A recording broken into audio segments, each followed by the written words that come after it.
Hello everyone, my name is Set the Beat and welcome back to the channel. That felt kind of weird to do. I have been in Europe for the past couple of weeks. If you didn't see my community post, that's why I have been streaming.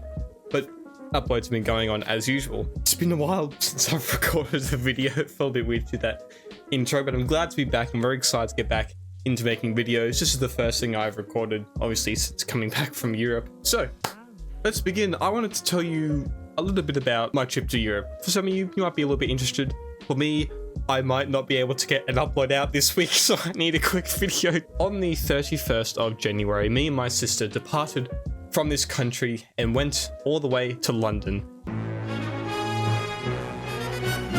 Oh my god. If you aren't sure about flights, because London's so far away from Australia, it's split into 2 flights so that they can restock, get more meals on, refuel, change pilots. Me and my sister decided that we would do the 8-hour flight from Sydney to Singapore, and then we have a 3-hour stopover. So we were in Singapore airport for 3 hours, and then we got on another plane for 14 hours directly to London. So essentially, the moment we got on that first plane, we had a travel time of 25 hours where we did not stop. We kind of got a bit of a break in Singapore. We were able to get some better tasting food than airplane food, but it was brutal because I can't sleep on planes. If I could sleep on planes, it'd be right. I'd get on the 14-hour plane, you know, doze off. I'd be good. I'd be great. No, I can't sleep on planes. So I went on. I kind of tried to go to sleep. Couldn't. Thought, okay, on the airplane in Flight Entertainment, they have a lot of new movies, so I thought I'll take advantage of the new movies, and I decided to watch Oppenheimer. But because I was so tired, every like 20 minutes into the movie, I'd like doze off for like 5-10 minutes. Then I'd come back and be like, oh shit, where am I? Okay, keep watching the movie. But then I'd doze off again for like another 10-15 minutes, and anytime I tried to sleep, I couldn't sleep. I would fall asleep for like 5 minutes, and I'd be back, and I'd be like, what the hell? So it was purgatory, it was awful. And then when we got off the flight, we had to figure out how the public transport system in London worked to get to our hotel. Me not running on like 30 hours of not sleeping. When we finally got to our hotel, me and my sister just absolutely collapsed. We landed like in the morning in the UK, and we essentially slept the entire day. We were only going to sleep for like 2-3 hours or so, and then get into exploring London. But we slept straight through our alarm, woke up at like 7 o'clock at night, and they're like, crap, we just slept through our first day. Oh no, it was alright, we got some dinner, we had some fun. Now me and my sister are in London, and we did a lot of really cool stuff. We did a lot of walking as well, but the transportation system in London is incredible. If you live in Australia, you know how crap the transportation is here. In the city, it's not too bad. In London, you just went onto a station. If you miss your train, don't worry, because 2 or 3 minutes later, there'll be another one. And you just hop on and you zip off to wherever you want. It was incredible. It was mind-blowing. But we also did a lot of walking, which is good. And we walked to the Sherlock Holmes Museum, and we did that. And we also checked out the Beatles store, which was next to it. We did Madame Tussauds before heading off to Abbey Road Studios and having a look at the Abbey Road shop. And yes, of course, we walked across the infamous Abbey Road crossing. A great thing about London is I feel like we balanced it really well with doing a lot of more touristy stuff to a lot more, I guess, casual stuff. Did a bit of shopping, went to Primark and Marks and Spencer's, which are stores in London. We did check out King's Cross and check out the Platform 9 3/4 store. And we also went to, I'm not sure if you guys know, there's this massive, and I'm fucking talking like 3-4 levels, massive M&M store in London, which of course we went to and we checked out. We also walked all around Hyde Park, which is really nice. It's a beautiful park, and just love. We took that morning to just stroll around. One day we went and did Shrek's Adventure. It's so weird. Like, you've got the London Eye, and then like along that strip you have Shrek's Adventure, which was the weirdest experience, but I'm glad we went because it was a lot of fun. One of our friends had been to London and they recommended a mac and cheese shop. So we went and got mac and cheese from there. We found a really cool mini golf place, which we did. I found a great guitar store, which sold the pick of Destiny from Tenacious D and the Pick of Destiny. That was really cool. I'm very glad I picked this up. And then we did the London Eye. We did it at night, which was so beautiful, just seeing all the skyline of London with all the lights on. It was just absolutely beautiful. One day we went to Harrods, which if you don't know is essentially a massive a massive fucking store in London. It could essentially be its own Westfields, because in it, it's not only like a massive Myer or something, but it also has shops within it on certain levels. It was huge. It was a maze. It was amazing. We also went to a place called Hamleys, which is a famous toy store in London, which is also massive. It's got like 4 or 5 stories to it. It was huge. One night we found this pub that was called the Sherlock Holmes pub. We did a fair amount of Sherlock Holmes things over there. Great food. My sister had a chili, and apparently it was the best chili that she'd ever had. I had a vegan burger, and it was, I could barely tell it was vegan. It was so well, it was great food. One of the highlights though was definitely the Harry Potter studio experience. It was just magical. It's essentially just a massive kind of, I don't want to say museum, but you essentially walk through it and you have all these props and replicas and costumes and sets from all the different Harry Potter movies, and it tells you how it was made and how everything was designed. All these incredible things. They had butterbeer and butterbeer ice cream, which we got to eat. Delicious. They had the model of Hogwarts, which they used to shoot overhead scenes of Hogwarts. It was incredible. It was so amazing to just wander through and take a look at everything and read all this information and see how the magic really came to life in the movies, because the Harry Potter movies are amazing. If you haven't seen them, check them out. They're really good. As well as Sherlock Holmes, we also did a lot of Harry Potter, because we saw a couple shows whilst we were over there. My sister wanted to see the Book of Mormon, which it was so sad, because we went to see the first act ran smoothly. Then the second act, we got to the first song of the second act, and then something happened. You could tell that the actors kind of froze for a moment and was like, something's wrong. Then everyone left the stage and the curtains closed, and then over the loudspeaker, we have encountered technical difficulty.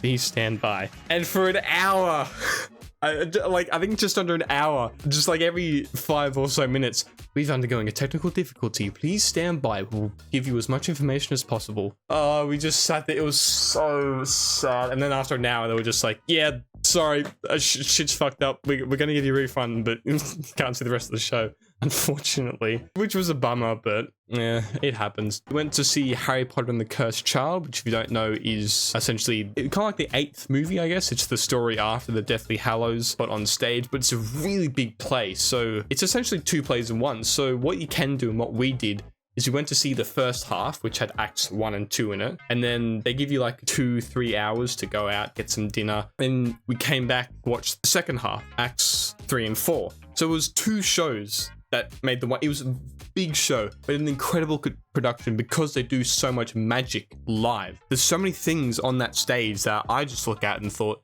how the hell did they do it? They pulled off so much magic just on the stage. It was incredible to watch. On the final day in London, we went and had some high tea, like you have to in London. It's a legal requirement. And then we saw The Lion King on the last night. That was incredible. That was a great production of The Lion King. And the next day what we did is we took what's known as the Eurostar. If you don't know, it's essentially a train that runs between London and France. And that's how we got over to France.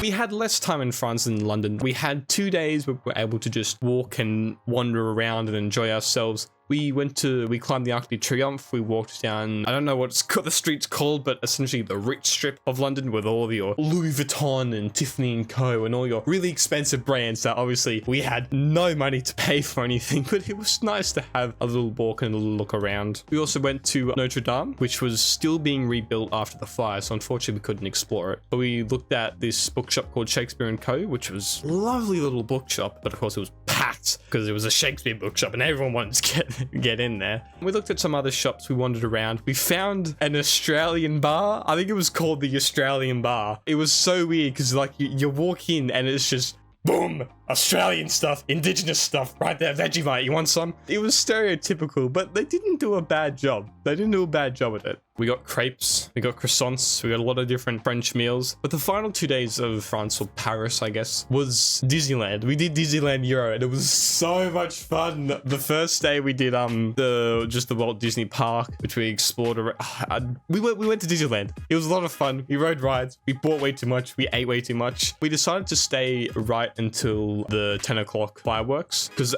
just before the park closes, they do this firework and light display above the Disney castle. I'm very happy that we stayed to watch it because it was breathtaking to watch. But I'd like to paint you a picture for a moment. You have this humongous horde of people trying to move out of the park. Not the worst part, because everyone kind of just moved as a unit. But then you get to the train station. Now the problem is that Disneyland obviously will attract a lot of tourists, mostly tourists from outside of the country, i.e. me and my sister. So naturally, many of us didn't have the, you know, the tappy cards that they have over there. We just had single tickets. To get onto the platform, they only had 2 machines that took the single tickets. There were like a bunch of them lined up to go through, but they were all tappy ones. Only 2 of them could take the tickets. So you had this humongous swarm of people trying to get through these 2 little tiny barricades. It was like drowning in a sea of people. And the problem is that by the time we got to the front, that was when we learned that the tickets we bought weren't return tickets.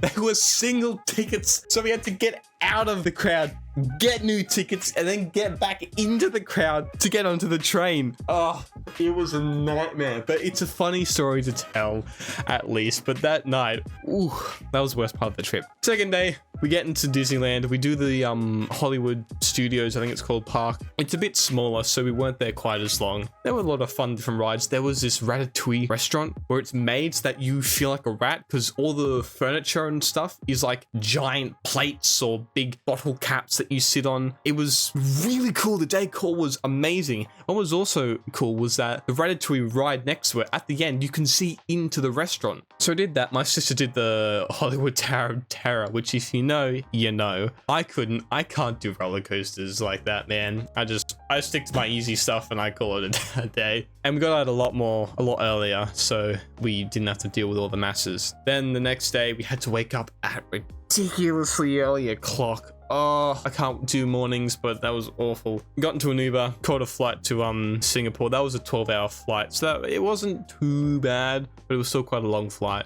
And once we were in Singapore, that's when we met up with our parents, because shortly after we left, they went to Perth and then they flew to Singapore. So we met up with our parents in Singapore and we did the last couple of days with them in Singapore. We landed at like 6 o'clock in the morning. So once we got to our hotel and got settled in and got rested up, because once again, it was a long time without sleep, we went to, it's called Gardens by the Bay. It was essentially a big, if you know the Botanical Gardens in Sydney, it's like that, but a lot more magnificent, because Singapore is just a magnificent country. Then we went up to this building called the Marina Bay Sands. We had Singapore Slings, which is a very well-known Singapore cocktail. And once again, looking out on the skyline of Singapore at night, was absolutely breathtaking. The next day was a relatively chill day. We looked around, did some shopping. Their shopping malls, once again, are massive, are way bigger and better than everything's just bigger and better in Singapore. So we did some shopping. We looked around near our hotel. It was a very chill day, but the next day we went to Singapore Zoo, which is a very well-known and famous zoo. It's massive. It took us the whole day to get through, and that was a lot of fun to walk through and see the animals and watch the different shows and whatnot. And then the final day of our trip, me and my sister went to Universal Studios, which was, you know, like Disneyland. We went in, there was a bunch of different rides and stuff. We had a lot of fun. It was good because a lot of the different theme parks, because my sister, she loves the thrill rides. I can't do them. We'll like go and do all the more chill rides, and then we'll split up so I can do some rides that I want to do again, and then she can do the thrill rides. So overall, it all kind of, you know, evened out. And then came the final day of our trip. We did a bit more shopping it was the biggest mall in Singapore. And then we wandered over to the airport, took the flight back to Sydney. I was dead tired because once again, we landed in the morning and I'd essentially been awake from morning. I essentially had a sleepless night because once again, I can't sleep on planes. Landed back in Sydney. We got driven back to our house, which was really nice. And then we were home. And it was a twinge of sadness that the trip had ended, but it was incredible. So, I hope you enjoyed this video. I thought you guys might enjoy just a little recap of my trip. So if you did enjoy this video, please consider subscribing to the channel. I've got more stuff coming very, very soon. Consider liking the video if you did enjoy, and I will see you all very, very soon. Goodbye.